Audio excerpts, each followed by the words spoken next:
Dhaka division cricket লিগের prime ব্যাংকের বিপক্ষে আলাউদ্দিন বাবুর বিধ্বংসী এক ইনিংস।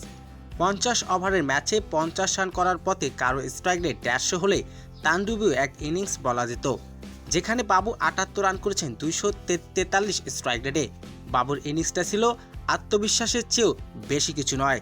9 নম্বরে নেমে এক ইনিংসে আবারও অপরাজিত ছিলেন তিনি।